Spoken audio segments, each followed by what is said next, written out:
ونستعينه ونستغفره ونؤمن به ونتوكل عليه ونعوذ بالله من شرور أنفسنا ومن سيئات أعمالنا من يهده الله فلا مضل له ومن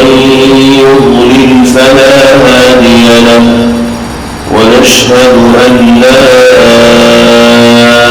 إله إلا الله وحده لا شريك له ونشهد أن سيدنا ونبينا وإمامنا وسندنا ومولانا محمدا عبده ورسوله صلى الله تبارك وتعالى عليه وعلى آله وصحبه وبارك وسلم تسليما كثيرا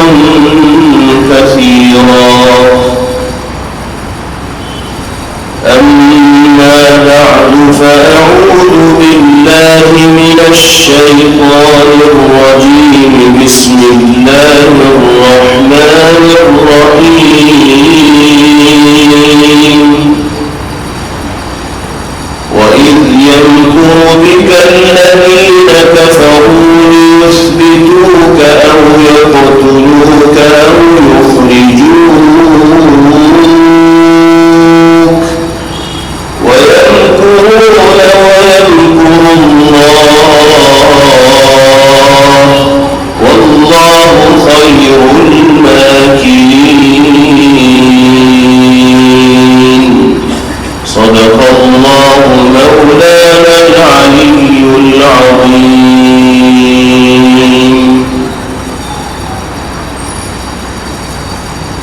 حضرات علماء کرام، بزرگان محترم، نوجوان ساتھیوں اور پردہ نشین ماؤں اور بہنوں، آپ سب کے لیے یہ بڑے شرف و سعادت کا مقام ہے کہ اللہ رب العزت والجلال نے سیرت طیبہ علی صاحبہ الصلاۃ والسلام کے عنوان پر اس مسجد میں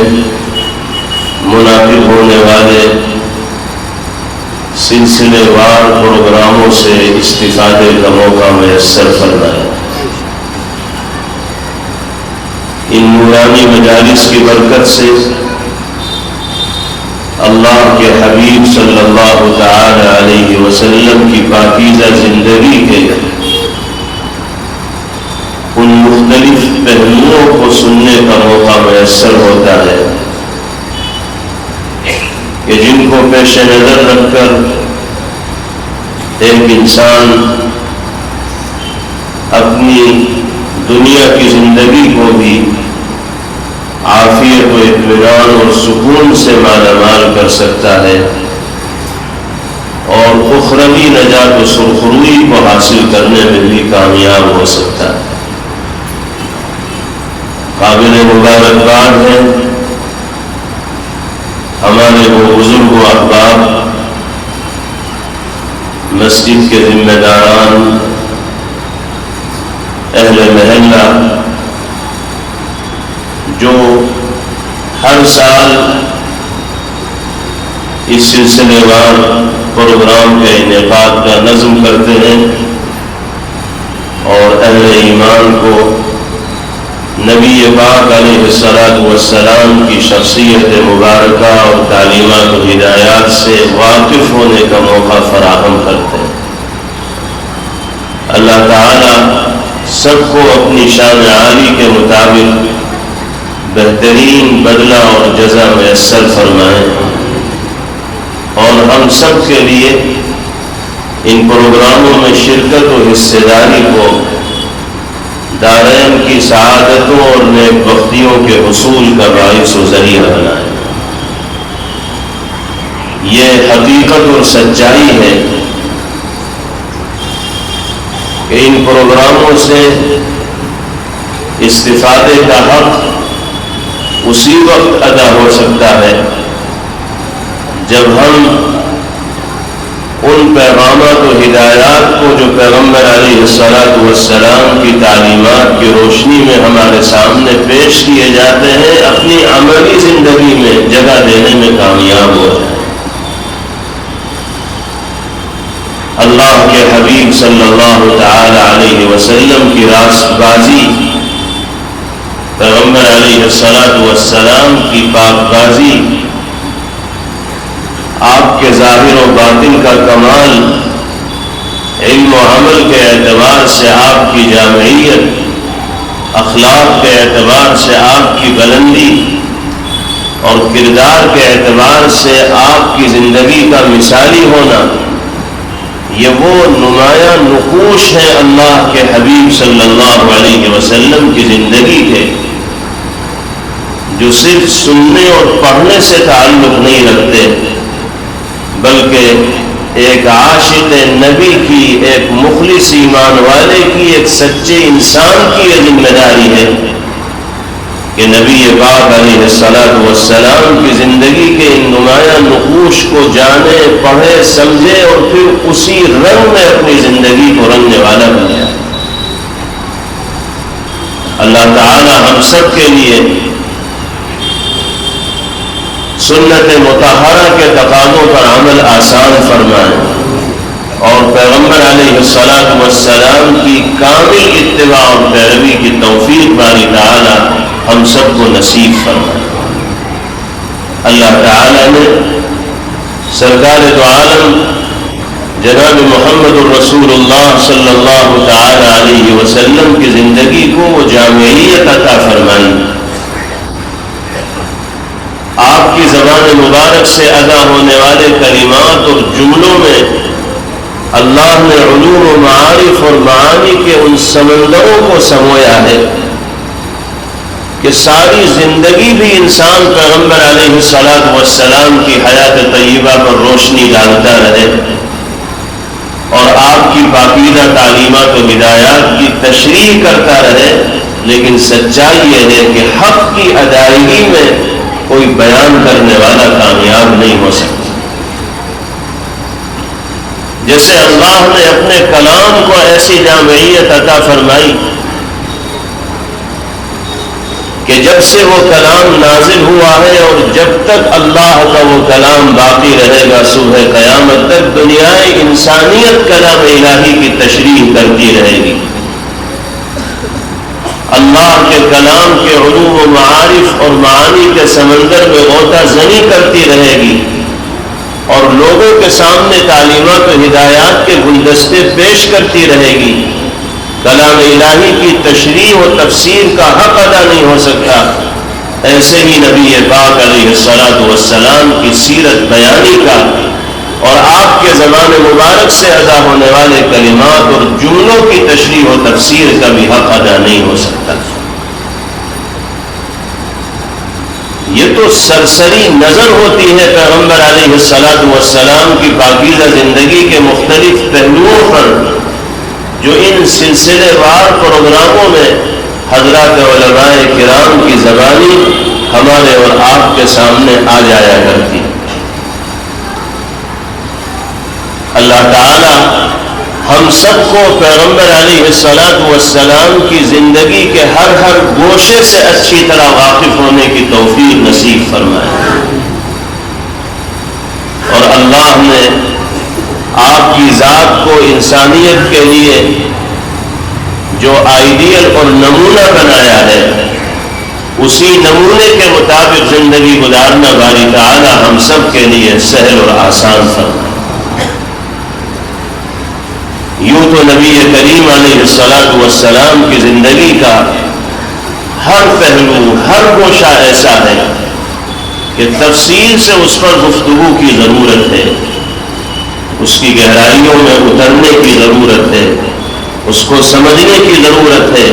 اور پھر اس کی روشنی میں زندگی گزارنے کی ضرورت ہے۔ لیکن آج کی مجلس کا جو موضوع ہے، سرکار دو عالم صلی اللہ تعالی علیہ وسلم کا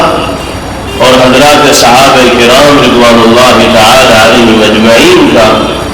رضائے الہی کی خاطر اپنے گھر بار کو، وطن کو، رشتہ داروں کو چھوڑ کر مدینہ منورہ کی جانب رخت سفر باندھنا، یعنی ہجرت فرمانا، اسلامی تاریخ کا یہ وہ عظیم واقعہ ہے جو اپنے اندر مختلف طرح کے انقلابات کو لیے ہوئے۔ آپ تاریخ اسلامی کا مطالعہ کریں گے تو اس نتیجے پر پہنچیں گے کہ ہجرت سے پہلے کی زندگی اللہ کے حبیب صلی اللہ تعالی علیہ وسلم کی اور صحابہ کرام رضوان اللہ تعالی علیہ مجمعین کی کچھ اور انداز کی تھی، اور ہجرت کے بعد جس طرح کی زندگی گزارنے کا موقع اللہ نے اپنے حبیب صلی اللہ علیہ وسلم کو اور آپ کے جانثار صحابہ کو عطا فرمایا، اس کا اسلوب و انداز کچھ اور تھا۔ ہجرت کی برکت سے ایک ایسا انقلاب برپا ہوا، صورتحال میں ایسا تغیر پیدا ہوا، ماحول میں ایسی تبدیلی آئی کہ اس کی توقع اور امید دشمنان اسلام نے اس سے پہلے کبھی کی بھی نہ ہو۔ وہ مسلمان جو مکہ مکرمہ میں انتہائی سختیوں کا سامنا کرنے پر مجبور تھے، شدائد و محن اور آزمائشوں کا ایک سلسلہ تھا جو ختم ہونے کا نام نہیں لے رہا تھا۔ اہل مکہ نے اہل ایمان کی زندگی اجیرن کر رکھی تھی، آزادی کے ساتھ مذہبی شعائر پر عمل کرنا مشکل و دشوار ہو رہا تھا۔ اللہ تعالی کی جانب سے جب ہجرت کا حکم آیا اور حضور پاک علیہ الصلوۃ والسلام کی ہدایت کے مطابق صحابہ کرام رضوان اللہ تعالی علیہ مجمعین نے جوق در جوق، جماعت در جماعت مکہ مکرمہ سے مدینہ منورہ کی جانب جانا شروع کیا، اور اخیر میں پیغمبر علیہ الصلوۃ والسلام بھی مدینہ منورہ کی طرف روانہ ہوئے۔ اہل ایمان کا اجتماع مدینہ پاک میں ہوا تو رفتہ رفتہ اللہ نے مسلمانوں کو وہ استحکام عطا فرمایا، وہ مضبوطی عطا فرمائی، وہ قوت عطا فرمائی، وہ شان عطا فرمائی کہ دنیا کفر حیرت زدہ رہ گئی۔ کفار مکہ کے پیروں تلے زمین نکل گئی کہ جن لوگوں کے گرد مکہ مکرمہ میں ہم نے گھیرا تنگ کر دیا تھا، آج وہی لوگ ایک مضبوط جماعت و تنظیم کی حیثیت اختیار کر کے مدینہ منورہ میں اور ہمیں آنکھیں دکھا رہے ہیں، ہم سے مقابلے کی ہمت کا اظہار کر رہے ہیں۔ مکہ مکرمہ میں رہتے ہوئے کفار مکہ اس کی توقع اور امید بھی نہیں کر سکتے تھے کہ مسلمانوں کی جانب سے ان کو اس طرح کی صورتحال کا سامنا کرنا پڑ سکتا ہے، لیکن حالات کو تبدیل کرنے والی ذات تو اللہ کی ہے، رخ کو بدلنے والی ذات تو اللہ رب العزت والجلال کی ہے۔ ہجرت کے اس عظیم عمل کی برکت سے اللہ تعالی نے ایسی کایا پلٹی کہ جو لوگ ایک زمانے تک مظلومیت کی زندگی گزارنے پر مجبور ہوئے، اللہ نے ظلم و ستم کی چکی سے نکلنا ان کے لیے آسان کرنا، اور پھر عزت و سرفرازی اور سربلندی کے ساتھ دنیا میں زندگی گزارنے کی راہیں باری تعالیٰ نے ان کے لیے ہموار فرما دی، آسان فرما دی۔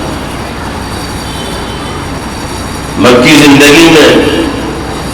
پیغمبر علیہ الصلوۃ والسلام کو اور صحابہ کرام رضوان اللہ علیہ مجمعین کو کس طرح کی دقتوں کا، دشواریوں کا، مصائب کا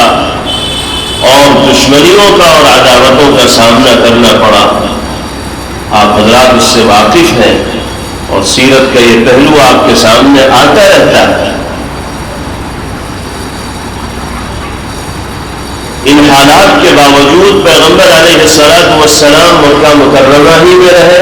اور دشمنان اسلام کا مقابلہ کرتے رہے، کیونکہ اللہ کی طرف سے ہجرت فرمانے کا حکم نہیں آیا تھا۔ جب باری تعالیٰ کی جانب سے حکم آیا تو نبی پاک علیہ السلام نے صحابہ کرام رضوان اللہ تعالی علیہم اجمعین کے درمیان اعلان فرما دیا اور سب کو یہ ہدایت جاری کر دی گئی کہ اب دین و شریعت کی بقا کے لیے اور شریعت اسلامیہ کے تقاضوں پر آزادی سے عمل کرنے کے لیے ہر طرح کی قربانی پیش کرنے کے واسطے تیار رہنا ہوگا۔ عرض وطن کو، رشتہ داروں کو، کاروبار و تجارت کو، کھیتی باڑی کو، سب کو چھوڑ کر ایک ایسے علاقے میں اب آپ کو زندگی گزارنی ہوگی جہاں آزادانہ ماحول میں رہتے ہوئے آپ اپنی دینی ذمہ داریوں کو ادا کر سکیں۔ یہ وہ زمانہ تھا کہ جس میں تمام اہل ایمان کے لیے جو مکہ مکرمہ کے باسی تھے، رہنے والے تھے، ہجرت کو فرض کر دیا گیا تھا، لازم قرار دے دیا گیا، سوائے ان چند لوگوں کے کہ جو کسی معقول عذر کے اندر مبتلا ہو، ان کے لیے گنجائش کی معذور ہونے کی بنا پر، ورنہ سب کے لیے یہ حکم تھا کہ آپ کو ترک وطن کر کے مدینہ منورہ کی جانب جانا ہے اور اب اللہ کی رضا کے لیے ایسی سرزمین میں سکونت کو اختیار کرنا ہے جہاں آزادی کے ساتھ اپنے فرائض منصبی کو اور دینی شعائر کو انجام دیا جا سکے۔ چنانچہ صحابہ کرام رضوان اللہ تعالی علیہم اجمعین نے اس حکم کے آنے کے بعد رفتہ رفتہ مکہ مکرمہ سے مدینہ منورہ جانے کا سلسلہ شروع کر دیا۔ صحابہ کھلے عام مدینہ منورہ کے لیے رخت سفر نہیں باندھتے تھے، اس لیے کہ اہل مکہ صحابہ کرام رضوان اللہ علیہم اجمعین کو جانے بھی نہیں دیتے تھے۔ کسی کے بارے میں اگر ان کو پتہ لگ جاتا تھا کہ مکہ مکرمہ چھوڑ کر کہیں اور جا رہے ہیں تو جانے والے کو روکنے کے لیے ہر طرح کے ہتھ کنڈے کفار مکہ استعمال کیا کرتے تھے، لالچ بھی دیا کرتے تھے، دباؤ بھی ڈالا کرتے تھے، مقابلے میں بھی آیا کرتے تھے، راستے میں روڑے بھی ڈالا کرتے تھے، جو شکل بھی ممکن ہو سکتی تھی جانے والوں کو روکنے کی، اس شکل کو کفار مکہ اختیار کرتے تھے۔ نہ تو یہاں چین سے مسلمانوں کو رہنے دے رہے تھے اور نہ یہ چاہتے تھے کہ مسلمان یہاں سے کہیں اور چلے جائیں۔ ان کو ڈر اس بات کا تھا کہ اگر مکہ مکرمہ سے مسلمان باہر نکلے تو یہ جہاں جائیں گے وہاں کے لوگ ان کے ہمنوا ہو جائیں گے، یہ اپنی جماعت کو مضبوط کر لیں گے، تنظیمی اعتبار سے ان کو استحکام حاصل ہوگا، یہ طاقت و قوت کے حامل بن جائیں گے اور پھر ہمیں آنکھ دکھانے لگیں گے۔ اس لیے نہ وہ مسلمانوں کو مکہ مکرمہ میں چین سے رہنا دینا چاہتے تھے اور نہ مکہ مکرمہ سے مسلمانوں کا جانا کفار مکہ کو منظور تھا۔ اس لیے خفیہ طریقے سے صحابہ کرام رضوان اللہ علیہم اجمعین مدینہ منورہ کی جانب روانہ ہوتے تھے، جس کے بارے میں پتہ لگ جایا کرتا تھا اس کو روکنے کی ہر ممکن کوشش کفار مکہ کیا کرتے تھے۔ لیکن تاریخ گواہ ہے کہ کفار مکہ کی کوئی سازش، کسی طرح کی کوئی کوشش، کسی طرح کا کوئی دباؤ و پریشر اور اہل ایمان کو لالچ دینا کامیاب نہ ہو سکا۔ مسلمان جو فیصلہ کر چکے تھے اللہ اور اس کے رسول صلی اللہ علیہ وسلم کے حکم کی بنا پر، اس فیصلے پر عمل درآمد کیا اور اس فیصلے کے مطابق ہر طرح کی قربانی پیش کرتے ہوئے مکہ مکرمہ کو چھوڑ کر مدینہ منورہ کی جانب روانہ ہوا۔ حضرت سہیل رومی رضی اللہ تعالی عنہ، جن کو اللہ نے مالی اعتبار سے بھی بڑی فراوانی مکہ مکرمہ میں عطا فرمائی تھی، ہجرت کا حکم آنے کے بعد وہ بھی مدینہ منورہ کی جانب روانہ ہوئے تو کفار مکہ نے ان کا راستہ روک لیا، مدینہ منورہ جانے سے روکنے لگے اور کہنے لگے کہ سہیل پرانے دن بھول گئے، تم روم کے رہنے والے ہو، مکہ مکرمہ میں آئے تو تمہارے پاس کچھ نہیں تھا، یہاں آ کر تم نے بزنس کیا، کاروبار کیا، تجارت کیا، تمہارا بیلنس بڑھ گیا، اصحاب ثروت لوگوں میں تمہارا شمار ہونے لگا، اور آج تم مکہ مکرمہ کو چھوڑ کر کہیں اور جا رہے ہو۔ حضرت صہیب رومی رضی اللہ تعالیٰ عنہ نے فرمایا کہ جو کچھ یہاں رہتے ہوئے مجھے حاصل ہوا ہے وہ اللہ کے کرم و فضل اور انعام کا نتیجہ ہے، اسی مالک نے وہ فراوانی مجھے عطا فرمائی، اور اسی مالک کی رضا، مرضی اور منشا کے مطابق اب میں مکہ مکرمہ کو چھوڑ کر مدینہ منورہ جانے کا فیصلہ کر چکا ہوں۔ اور اگر تمہیں میرے مال سے اتنا تعلق ہے، ایسی دلچسپی ہے، اور تم مجھے مکہ مکرمہ سے اس لیے جانے نہیں دیتے کہ میں نے مکہ مکرمہ میں رہتے ہوئے مال کمایا ہے جائز طریقے سے، تو یہ سارا کا سارا مال تمہیں قبول ہو، تم لے لو، میں مال کے بغیر تنہا بھی اگر جاؤں گا تو مدینہ منورہ مجھے جانا ہے، یہ فیصلہ میں کر چکا ہوں۔ چنانچہ جو کچھ حضرت صہیب رومی رضی اللہ تعالیٰ عنہ کے پاس تھا آپ نے سب کفار مکہ کے حوالے کیا اور مدینہ منورہ تشریف لے گئے۔ یہ کوئی معمولی قربانی نہیں ہے، مدینہ منورہ جانے کے لیے جو کچھ بھی ان کو دوسروں کے سامنے پیش کرنا پڑا اسے پیش کرنے کے لیے تیار ہوئے، اور اللہ اور اس کے حبیب صلی اللہ تعالی علیہ وسلم کی ہدایت پر، حکم پر عمل کیا۔ اسی طرح دیگر صحابہ کرام رضوان اللہ تعالی علیہم اجمعین نے بھی اس معرکے کو سر کیا۔ نبی پاک علیہ الصلوۃ والسلام اخیر میں مکہ مکرمہ سے مدینہ منورہ کی جانب تشریف لے جاتے ہیں۔ بڑی تعداد میں صحابہ کرام رضوان اللہ علیہم اجمعین پہلے ہی مدینہ منورہ جا چکے ہیں، ابھی حضور پاک علیہ الصلوۃ والسلام کو جانے کا حکم نہیں ہوا۔ کفار مکہ پریشان ہیں کہ مسلمان تو ہمارے ہاتھ سے نکلے چلے جا رہے ہیں۔ اسی پریشانی کے عالم میں کفار مکہ کی میٹنگ ہوئی، مشورہ ہوا کہ کیسے مسلمانوں پر قابو پایا جائے، اس سلسلے کو کیسے روکا جائے۔ یہ لوگ مکہ مکرمہ چھوڑ کر کہیں اور جا کر اسٹیٹ قائم کر لیں گے، اپنا نظام مستحکم کر لیں گے تو مستقبل میں ہمارے لیے مسائل پیدا ہوں، اس لیے ان پر قابو پانے کی کوئی شکل اختیار کرنی چاہیے۔ چنانچہ مشورے کی مجلس میں مختلف لوگوں نے مختلف رائے پیش کی۔ ایک رائے یہ آئی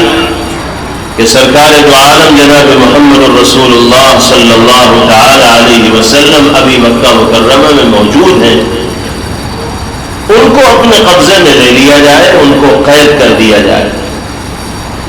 کسی سے ان کو ملنے جلنے نہ دیا جائے، حقہ پانی بند کر دیا جائے، زندہ رکھنے کے لیے بقدر ضرورت کسی سوراخ کے ذریعے پانی اور کھانا ان تک پہنچا دیا جائے، اور کسی سے ان کا کوئی رابطہ نہ رکھا جائے۔ یہ رائے مشورے کے اندر آئی، لیکن مجلس مشورے میں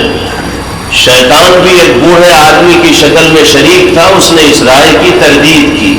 اور کہا کہ یہ بات چل نہیں پائے گی، تم اپنے اس منصوبے پر عمل نہیں کر پاؤ گے، اس لیے کہ محمد کے خاندان کے لوگ مکہ مکرمہ میں موجود ہیں، چاہے انہوں نے اسلام قبول نہ کیا ہو اور محمد عربی صلی اللہ تعالی علیہ وسلم کے غلاموں میں اپنا نام نہ لکھایا ہو، لیکن اگر اس طرح تم نے محمد عربی صلی اللہ علیہ وسلم کو مقید کیا تو خاندان کے لوگوں کی خاندانی غیرت جاگے گی اور وہ محمد کو تمہارے ہاتھوں سے چھڑا لیں گے، اس لیے کوئی ایسی تجویز پاس مت کرو کہ جس پر عمل نہ ہو سکے۔ چنانچہ دوسری رائے آئی، وہ یہ تھی کہ نبی کریم علیہ الصلوۃ والسلام کو شہر بدر کر دیا جائے، آپ مکہ مکرمہ میں رہیں گے ہی نہیں، لوگ آپ کے ارد گرد جمع نہیں ہوں گے، آپ کی باتیں سننے کا اور آپ سے متاثر ہونے کا کسی کو موقع ہی نہیں ملے گا، تو اسلام کی جڑیں کمزور ہو جائیں گی اور مسلمانوں پر غلبہ حاصل کرنا اور قابو پانا آسان ہو جائے گا۔ شیطان نے اس تجویز کی بھی تردید کی اور کہا کہ کیوں اپنے پیروں پہ کلہاڑی مارنے والا کام کر رہے ہو؟ ہم تو محمد کے ساتھیوں کے ہی مکہ مکرمہ سے باہر جانے پہ پریشان ہیں کہ وہ باہر جا کر اپنی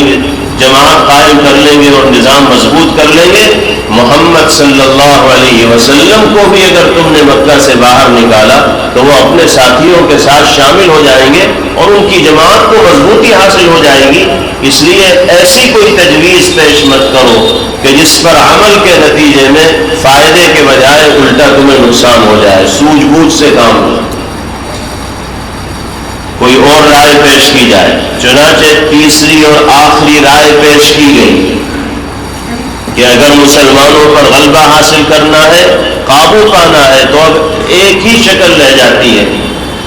کہ سرکار دو عالم جناب محمد الرسول اللہ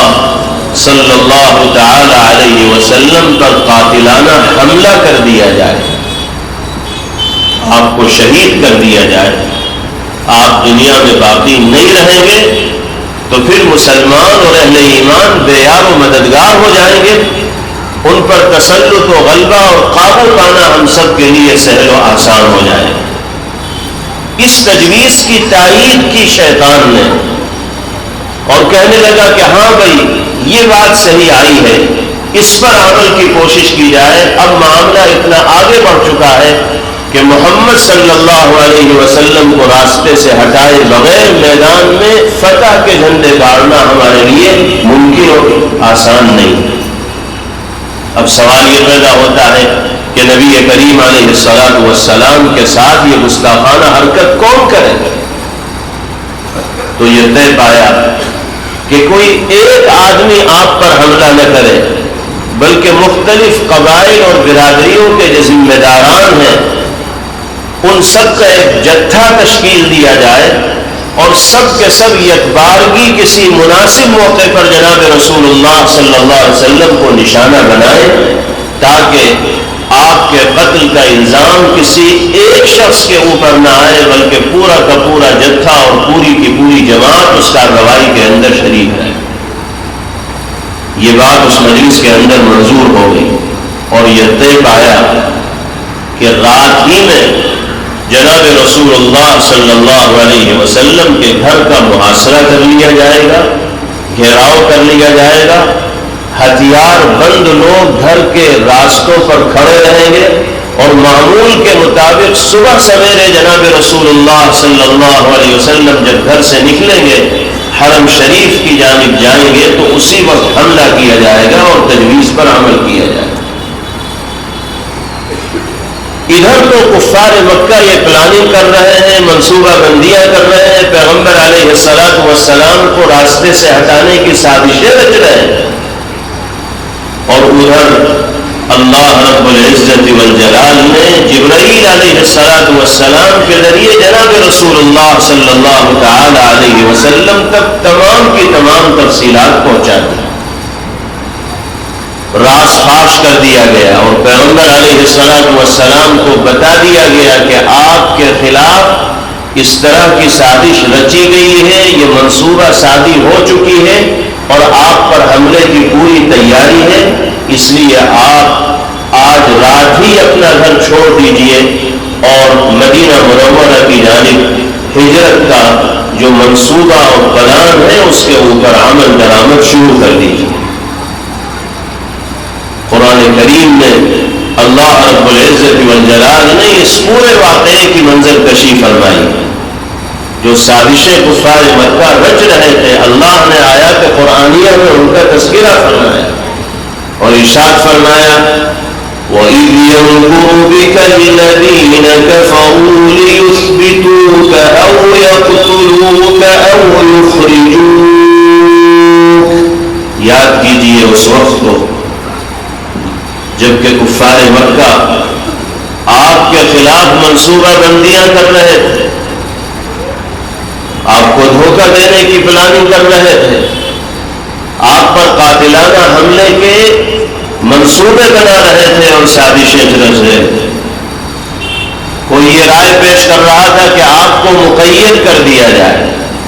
کوئی یہ کہہ رہا تھا کہ آپ کو شہر بدر کر دیا جائے، مکہ مکرمہ سے باہر نکال دیا جائے، اور کوئی یہ رائے پیش کر رہا تھا کہ آپ کو قتل کر دیا جائے۔ وَمَكَرُوا وَمَكَرَ اللَّهُ وَاللَّهُ خَيْرُ الْمَاكِرِينَ۔ کفار مکہ اپنی سازشیں رچ رہے تھے اور ان کے بالمقابل اللہ رب العزت والجلال اپنی خفیہ تدبیریں فرما رہے تھے۔ اللہ کی تدبیروں کے مقابلے میں کسی بڑی سے بڑی سازش رچنے والی طاقت کی سازش کامیاب نہیں ہو سکتی۔ واللہ خیر الماکرین، اور اللہ رب العزت والجلال بہترین خفیہ تدبیریں انجام دینے والے ہیں۔ چنانچہ اللہ کی تدبیر دشمنان اسلام کی سازشوں کے اوپر غالب آئی، ان کا راز فاش ہوا، پیغمبر علیہ الصلوۃ والسلام کو باخبر کر دیا گیا۔ حضور پاک علیہ الصلوۃ والسلام نے سفر ہجرت کی ترتیب بنانی شروع کر دی۔ جیسے ہی آپ تک اس واقعے کی اطلاع پہنچی، دوپہر کے وقت میں آپ حضرت ابوبکر صدیق رضی اللہ تعالیٰ عنہ کے گھر تشریف لے گئے۔ یہ وہ وقت تھا کہ عام حالات میں آپ ابوبکر صدیق رضی اللہ تعالیٰ عنہ کے ہاں اس وقت تشریف نہیں لے جایا کرتے، سخت گرمی کا موقع تھا، آرام کا وقت، لیکن یہ ہنگامی صورتحال تھی، اس لیے دوپہر ہی میں آپ ابوبکر صدیق رضی اللہ تعالیٰ عنہ کے پاس تشریف لے گئے اور ان کے سامنے مدینہ منورہ جانے کا تذکرہ فرمایا، اللہ کی طرف سے آنے والی ہدایت کا ذکر فرمایا۔ صدیق اکبر رضی اللہ تعالیٰ عنہ نے سب سے پہلے پوچھا کہ یا رسول اللہ، آپ کا رفیق سفر کون ہوگا؟ پیغمبر علیہ الصلوۃ والسلام نے فرمایا کہ آپ ہی کو رفاقت میں رکھنے کا ارادہ ہے۔ یہ سن کر ابوبکر صدیق رضی اللہ تعالیٰ عنہ کی آنکھوں سے آنسو ظاہر ہوئے۔ حضرت عائشہ صدیقہ رضی اللہ تعالی عنہا فرماتی ہیں کہ میں نے سنا تو تھا کہ خوشی میں بھی انسان روتا ہے، لیکن پہلی مرتبہ میں نے اپنے والد گرامی کو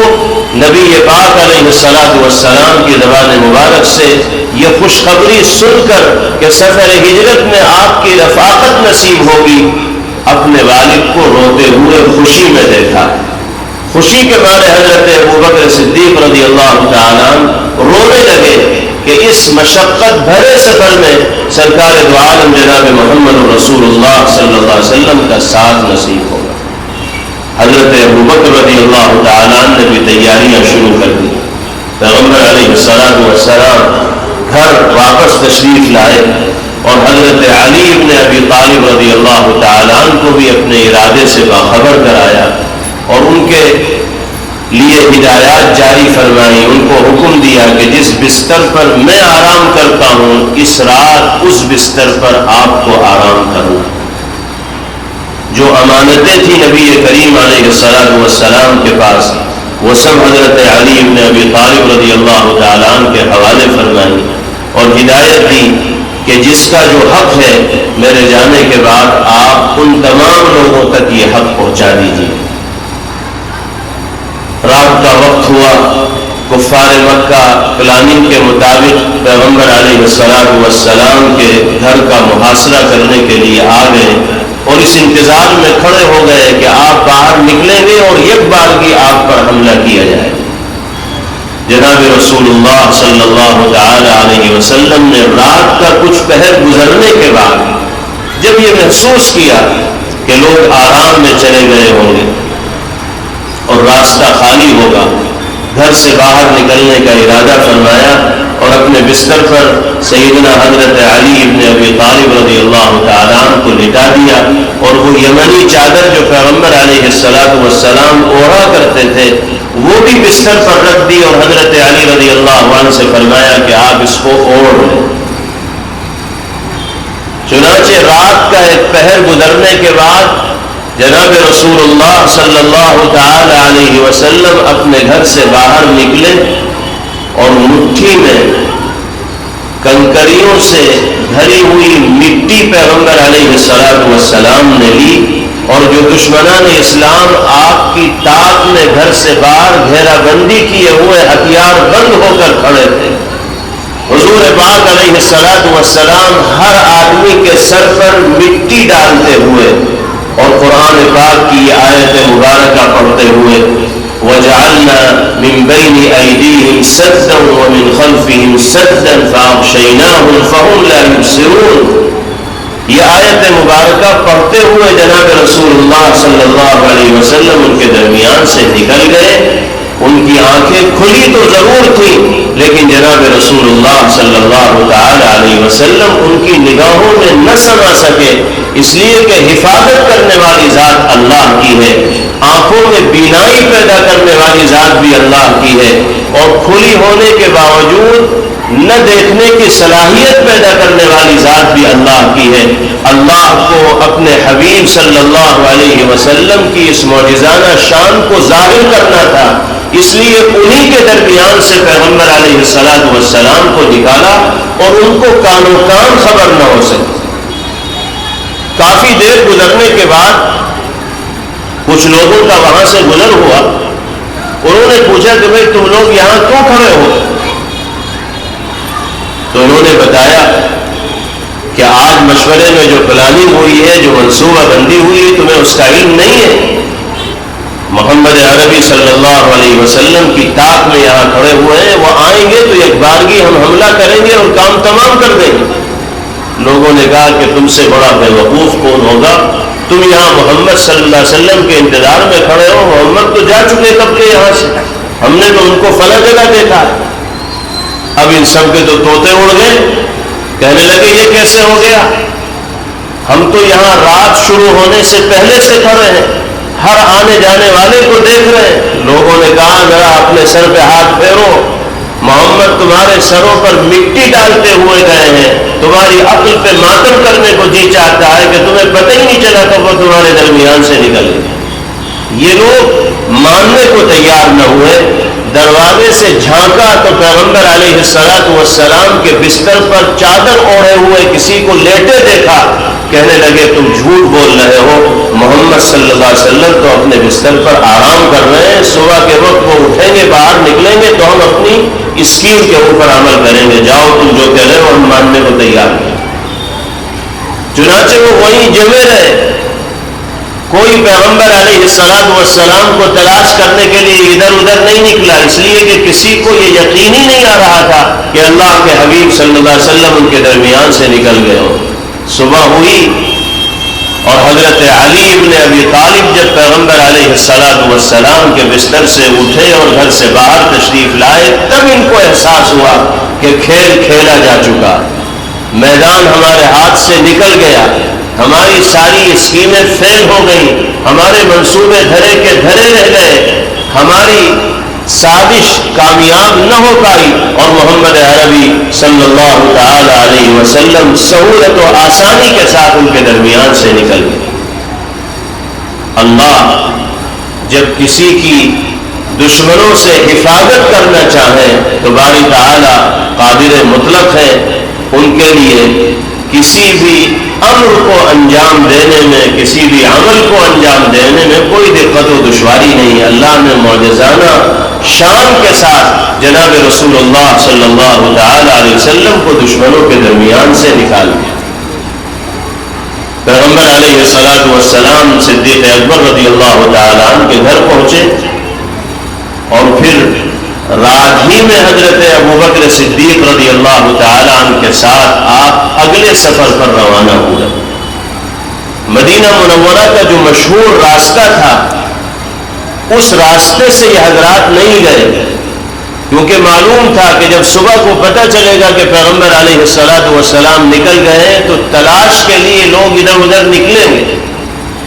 اور سب سے زیادہ اسی راستے پر تلاش کریں گے جو مدینہ پاک کی طرف جانے والا ہے۔ اس لیے ابتداءً ان حضرات نے اس راستے کا انتخاب نہیں کیا جو مدینہ پاک جا رہا تھا، بلکہ یمن کی طرف جانے والے راستے پر نبی کریم علیہ الصلوۃ والسلام اور صدیق اکبر رضی اللہ تعالیٰ عنہ روانہ ہوئے۔ پیدل گئے، سواری لے کر ابتداءً نہیں گئے، اور دور جا کر پہاڑیوں پر ایک غار تھا جس کو غار ثور کے نام سے جانا جاتا ہے،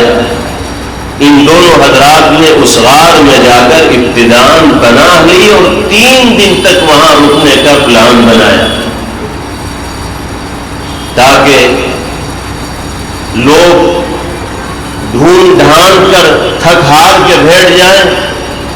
تلاش کرنے کے بعد مایوس اور نا امید ہو جائیں، تو پھر ہم اپنی اگلی منزل کی طرف روانہ ہوں گے۔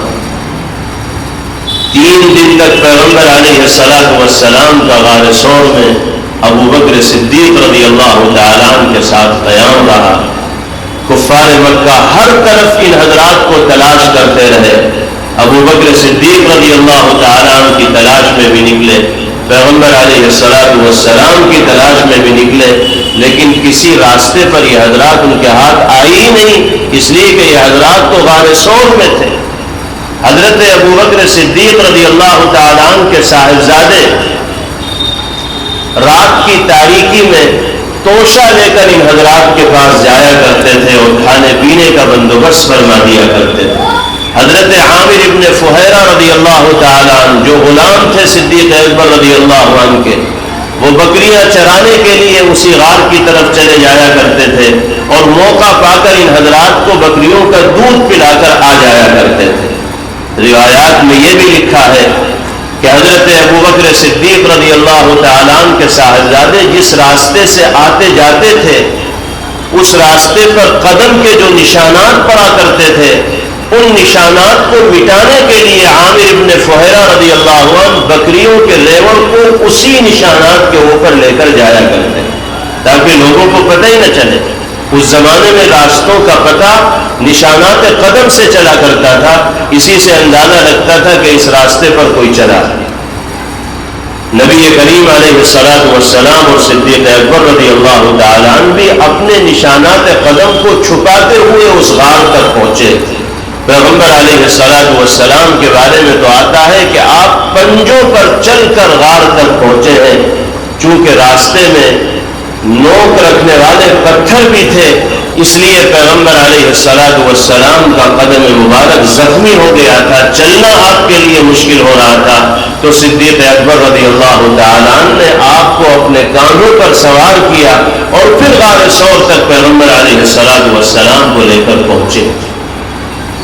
حضرت ابو بکر رضی اللہ تعالیٰ عنہ کا عشق دیکھیے، فدائیت دیکھیے، غار میں داخل ہونے سے پہلے پیغمبر علیہ الصلوۃ والسلام سے فرمایا کہ آپ یہی تشریف فرما رہے ہیں، میں اندر کی صورتحال دیکھ کر آتا ہوں، جب غار کی صورتحال کو آپ کے مناسب کر دیا جائے گا تب آپ اندر تشریف لے جائیے۔ چنانچہ اندر گئے، غار کی صفائی فرمائی، جو روزن غار کے اندر دکھائی دے رہے تھے، سوراخ دکھائی دے رہے تھے، ان سوراخوں کو بند کیا۔ ایک سوراخ پھر بھی ایسا رہ گیا جس کو بند کرنے کے لیے کوئی چیز ابو بکر صدیق رضی اللہ تعالیٰ عنہ کو نہیں ملی، تو جب نبی کریم علیہ الصلوۃ والسلام کو اندر بلایا اور پیغمبر علیہ الصلوۃ والسلام آرام فرما ہوئے، تھک کر چور ہو گئے تھے، قدمین مبارکین زخمی ہو گئے تھے، ابو بکر صدیق رضی اللہ تعالیٰ عنہ بیٹھے اور ان کی ران پر پیغمبر علیہ الصلوۃ والسلام نے سر رکھا، اسی حال میں آرام فرما ہوئے آپ کو نیند آ گئی۔ وہ جو ایک سوراخ کھلا ہوا تھا اس میں حضرت ابو بکر صدیق رضی اللہ تعالیٰ عنہ نے اپنا انگوٹھا ڈالا کہ کہیں کوئی موذی جانور اس سوراخ سے نہ نکلے اور پیغمبر علیہ الصلوۃ والسلام کو نقصان نہ پہنچائے۔ اللہ بھی اپنے مقرب بندوں کا ایسا امتحان لیتے ہیں اور ایسی آزمائش میں ان کو مبتلا فرماتے ہیں کہ عام لوگوں کو ایسے امتحان سے گزرنا نہیں پڑتا۔ اتفاق یہ کہ اسی سوراخ سے کوئی موذی جانور نکلنے کی کوشش کرتا ہے جس میں حضرت ابوبکر رضی اللہ عنہ نے اپنا انگوٹھا ڈال رکھا اور وہ ان کے کاٹ لیتا ہے۔ کاٹنے کی وجہ سے تکلیف ہوتی ہے، ابوبکر صدیق رضی اللہ عنہ کو بے چین ہوتے ہیں، بیکل ہوتے ہیں۔ اس بےکلی اور بے چینی میں اپنا پیر باہر نکالنا بھی چاہتے ہیں، لیکن فوراً یہ احساس ہوتا ہے کہ پیر کھینچوں گا تو نبی کریم علیہ السلام کی آنکھ کھل جائے گی، آپ کے آرام میں خلل پیدا ہوگا، کیا کیا جائے؟ پیغمبر علیہ السلام تھکے ہارے ہیں، پیر کھینچا جائے گا تو آپ کی نیند کھل جائے گی، اس لیے تکلیف جھیلتے رہے۔ صدیق اکبر رضی اللہ عنہ انگوٹھا باہر نہیں نکالا، تکلیف کو ضبط کرتے رہے، کنٹرول کرتے رہے، لیکن اسی ضبط کرنے کے دوران آنکھ سے آنسو کے 2 قطرے ٹپک کر پیغمبر علیہ السلام کے رخسار پر آ گئے۔ آپ کے رخسار مبارک پر آنسو کے قطرے گرے تو پیغمبر علیہ السلام کی فوراً آنکھ کھل گئی۔ آپ نے دیکھا صدیق اکبر رضی اللہ تعالیٰ عنہ کے چہرے پر نگاہ پڑی تو تکلیف کے آثار ظاہر ہوئے۔ پوچھا کیا وجہ ہے، کیوں آنسو آنکھ سے جاری ہے، کیسی تکلیف ہے؟ حضرت ابوبکر رضی اللہ عنہ نے تفصیل بتائی کہ یا رسول اللہ، سوراخ بند کرنے کے لیے انگوٹھے کو جہاں رکھا محسوس ایسا ہوتا ہے کہ کسی موذی جانور نے ڈسا ہے اور کاٹا ہے، اس کی تکلیف ہے جس کے نتیجے میں یہ آنسو ٹپک رہے۔ جناب رسول اللہ صلی اللہ علیہ وسلم نے فرمایا کہ انگوٹھا باہر نکالو۔ صدیق اکبر رضی اللہ تعالیٰ عنہ نے باہر نکالا۔ پیغمبر علیہ السلام نے اپنا لعاب دہن اس جگہ رکھا جس جگہ حضرت صدیق اکبر رضی اللہ عنہ کو محسوس ہو رہا تھا کہ جانور نے کاٹا ہے۔ پیغمبر علیہ السلام کا لعاب دہن رکھنا تھا، علاج فرمانا تھا کہ صدیق اکبر رضی اللہ تعالیٰ عنہ کی ساری تکلیف کافور ہو گئی، دور ہو گئی، ختم ہو گئی، اور اطمینان و سکون کا سانس صدیق اکبر رضی اللہ تعالیٰ عنہ نے لی۔ حضرت ابوبکر رضی اللہ تعالیٰ عنہ نے غار ثور میں جو 3 راتیں جناب رسول اللہ صلی اللہ علیہ وسلم کے ساتھ گزاری ہیں، صدیق اکبر رضی اللہ عنہ ہی جانتے ہیں کہ کس کیفیت کے ساتھ وہ اوقات پیغمبر علیہ السلام کے ساتھ گزرے ہو۔ کفار مکہ تلاش کرتے کرتے غار کے منہ تک پہنچ گئے تھے، ان کے پیر تک دکھائی دے رہے تھے۔ ابوبکر رضی اللہ عنہ کو گھبرا گئے اور عرض کیا کہ یا رسول اللہ، اتنے قریب دشمن آ چکا ہے کہ اگر جھک کر انہوں نے غار میں جھانکا تو ہم دکھائی دے جائیں گے، کیسے ہمارے لیے بچاؤ کا سامان و بندوبست ہوگا؟ پیغمبر علیہ السلام نے تسلی دی اور ارشاد فرمایا کہ ابوبکر گھبرانے کی ضرورت نہیں، جب 2 کے ساتھ تیسرا اللہ ہو تو پھر ہمیں کسی سے گھبرانے کی کوئی ضرورت نہیں۔ تم یہ محسوس کر رہے ہو کہ اس غار میں بس ہم 2 ہی ہیں؟ نہیں، اس غار میں ہمارے ساتھ ہمارا محافظ اللہ رب العزت والجلال بھی ہے، ہمارا نگہبان باری تعالیٰ بھی ہے جو نظام کائنات کو چلانے والا ہے۔ جن 2 کے ساتھ اللہ کی نصرت و مدد شامل حال ہوگی، دنیا جہاں مل کر بھی ان کا بال بیٹھا نہیں کر سکتی۔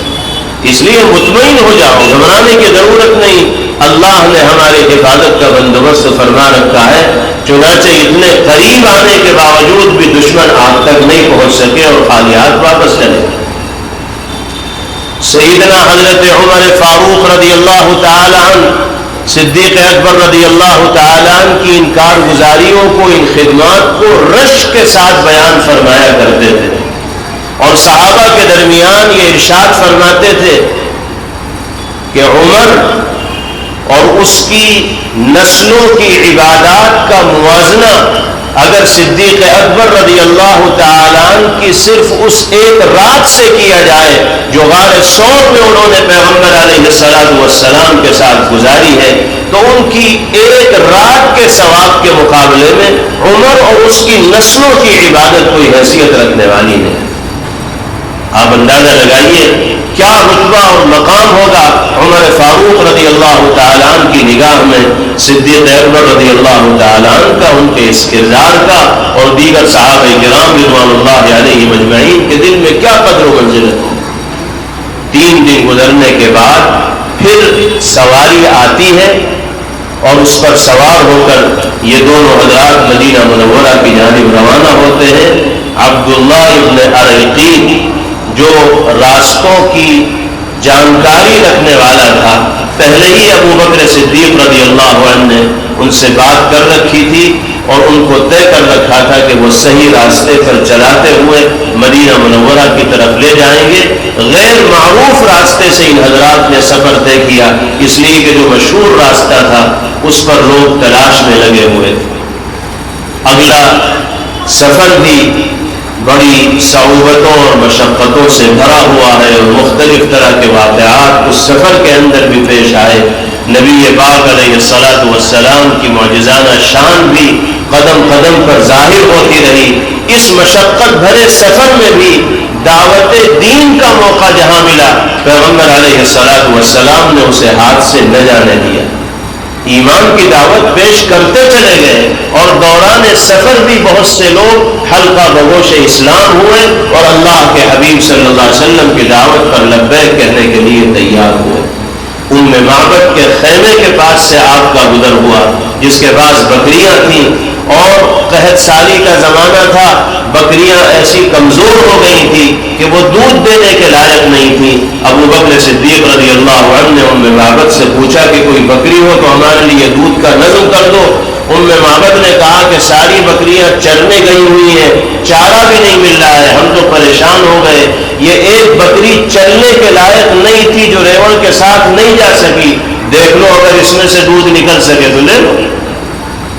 ابو بکر صدیق رضی اللہ عنہ گئے تو دیکھا کہ بکری اتنی کمزور کہ اس کے لیے کھڑے ہو کر چلنا مشکل اور تھن تو اس کے بالکل پیٹ سے لگے ہوئے۔ حضرت ابو بکر رضی اللہ عنہ اسی کو پیغمبر علیہ الصلاۃ والسلام کے پاس لے کر آئے۔ اللہ کے حبیب صلی اللہ علیہ وسلم نے اس کے تھن پر ہاتھ پھیرا، دعائیں دی۔ پیغمبر علیہ الصلاۃ والسلام کے ہاتھ پھیرنے کا اثر ظاہر ہوا، دعاؤں کا نتیجہ ظاہر ہوا، وہ کمزور و لاغر بکری فربہ ہوئی۔ اللہ نے اس کے تھنوں کو دودھ سے بھرا، ایک بڑے برتن میں ابو بکر صدیق رضی اللہ عنہ نے دودھ نکالا، آپ نے بھی دودھ پیا، پیغمبر علیہ الصلاۃ والسلام نے بھی دودھ پیا، معبد کو بھی دودھ پلایا گیا اور پھر گھر والوں کے لیے اسی برتن میں دودھ کو محفوظ رکھ دیا گیا۔ معبد حیران ہے، ششدر ہے کہ کیسے اس بکری نے دودھ دے دیا جو کمزور اتنی ہو گئی تھی کہ چلنا اس کے لیے مشکل ہو رہا تھا۔ پیغمبر علیہ الصلاۃ والسلام کا ہاتھ پڑا تو وہ دودھ دینے والی بن گئی۔ شام کو ان کے شوہر آئے، ان کے سامنے معبد نے پوری کارگزاری بیان کی، پیغمبر علیہ الصلاۃ والسلام کی صفات بیان کی، آپ کے اخلاق کا تذکرہ کیا، آپ کی شباہت کا ذکر کیا۔ معبد کا شوہر بھی کہنے لگا کہ یہ تو وہی نبی برحق معلوم ہوتے ہیں جن کا تذکرہ آسمانی کتابوں کے اندر ملتا ہے اور جن کے سلسلے میں کفار مکہ اور قریش مکہ پریشان ہیں اور جن کی تلاش میں لگے ہوئے۔ پیغمبر علیہ الصلاۃ والسلام کی ذات سے صادر ہونے والے اس معجزے کو بھی بہت سی آنکھوں نے دیکھا۔ یہ سفر مکمل ہوا اور آپ مدینہ منورہ تشریف لے گئے۔ مدینہ منورہ میں آپ کا استقبال ہوا اور پھر مدینہ میں مسلمانوں کو استحکام حاصل ہوا، مضبوطی حاصل ہوئی، طاقت و قوت حاصل ہوئی اور پھر وہ دن بھی آیا کہ پیغمبر علیہ الصلاۃ والسلام فاتحانہ طور پر مکہ مکرمہ میں داخل ہوئے۔ جن لوگوں نے آپ کو مکہ چھوڑنے پر مجبور کیا تھا وہ لوگ پیغمبر علیہ الصلاۃ والسلام کے سامنے گھٹنے ٹیکنے پر مجبور ہوئے۔ بڑی تعداد تو حلقہ بگوش اسلام ہوئی اور بہت سے لوگ ایسے تھے کہ جن کو مکہ چھوڑ کر باہر جانا پڑا۔ پیغمبر علیہ الصلاۃ والسلام نے کسی سے کوئی انتقام اور بدلہ نہیں لیا، سب کے لیے آپ نے درگزر کا خانہ خالی چھوڑ دیا اور عام معافی کا حضور پاک علیہ الصلاۃ والسلام نے اعلان فرمایا۔ فتح مکہ کے نتیجے میں مسلمانوں کو شان و شوکت، غلبت و قوت اور طاقت حاصل ہوئی اور اسلام کا پھیلاوا سارے عالم میں بہت تیزی کے ساتھ پھیلنے لگا۔ ہجرت کا یہ واقعہ اپنے اندر بڑی عظمتوں کو لیے ہوئے ہے اور انقلابی پہلوؤں کو لیے ہوئے ہے اور اہل ایمان کے لیے دروس و عبر اور نصیحتوں کے سامان کو لیے ہوئے ہے۔ سب سے بڑی نصیحت ہجرت کے واقعے سے یہ ملتی ہے کہ ہمیں اللہ کی رضا کے لیے ہر طرح کی قربانی پیش کرنے کے واسطے تیار رہنا چاہیے۔ اللہ کی ذات پر توکل و اعتماد اور بھروسہ کرتے ہوئے جب قربانی کے جذبے کے ساتھ انسان میدان عمل کے اندر آئے گا تو باری تعالیٰ کی نصرت و مدد اس کے شامل حال ہوگی اور کامیابیاں اس کے قدم چومتی چلی جائے گی۔ آج ہم پیغمبر علیہ الصلوۃ والسلام کا نام تو عقیدت و محبت کے ساتھ ضرور لیتے ہیں، آپ کی خدمات کا اور کارناموں کا اور سفر ہجرت کا تذکرہ بھی کرتے ہیں، لیکن آپ کی اس مبارک و پاکیزہ زندگی سے جو سبق ملتا ہے، سچائی یہ ہے کہ حقیقی طور پر ان دروس و اسباب پر عمل کرنے کے لیے ہم تیار نہیں ہوتے۔ ہجرت کے اس موقع پر کیسی کیسی قربانیاں آپ نے اور آپ کے جانثار صحابہ کرام رضوان اللہ علیہم اجمعین نے پیش فرمائی، ان کو اگر پڑھا جاتا ہے اور سنا جاتا ہے تو رونگٹے کھڑے ہو جاتے ہیں۔ آج ہماری صورتحال یہ ہے کہ ہم اللہ کی رضا کے لیے اپنی خواہشات کو چھوڑنے کے لیے تیار نہیں ہوتے، اپنی آرزوؤں اور تمناؤں کو پس پش ڈالنے کے لیے تیار نہیں ہوتے، اپنے شوق کو چھوڑنے کے لیے تیار نہیں ہوتے۔ اللہ کا حکم پامال ہوتا رہے، نبی پاک علیہ الصلوۃ والسلام کی سنتیں پیروں تلے رونی جاتی رہیں، لیکن ہمارا شوق پورا ہونا چاہیے، ہماری خواہش پوری ہونی چاہیے، ہماری مرضی کے مطابق کام ہونا چاہیے، نہ ہمیں حکم شریعت کی پرواہ ہوتی ہے اور نہ پیغمبر علیہ الصلوۃ والسلام کی ہدایات و تعلیمات پر عمل کرنے کا کوئی جذبہ ہوتا ہے۔ ان واقعات سے ہمیں یہ سبق ملتا ہے کہ اللہ کی رضا کی خاطر ہر طرح کی قربانی پیش کرنے کا جذبہ ہم سب کو اپنے دل کے اندر رکھنا چاہیے۔ اللہ تعالیٰ دین و دنیا کی کامیابیوں سے اور سربلندی سے ہم سب کو مالا مال فرمائے اور کامل طریقے سے اتباع سنت کی دولت سے باری تعالیٰ ہم سب کو مشرف فرمائے۔ اللہ تعالیٰ ہمارے یہاں جمع ہونے کو، کہنے سننے کو اپنی بارگاہ میں قبول فرمائے۔ ان پروگراموں کو باری تعالیٰ ہر اعتبار سے بامقصد اور مفید بنائے اور ان پروگراموں کا انعقاد کرنے والے تمام حضرات کو اللہ اپنی شان عالی کے مطابق بہترین جزا اور بدلہ نصیب فرمائے۔ وآخر دعوانا ان الحمد للہ رب العالمین۔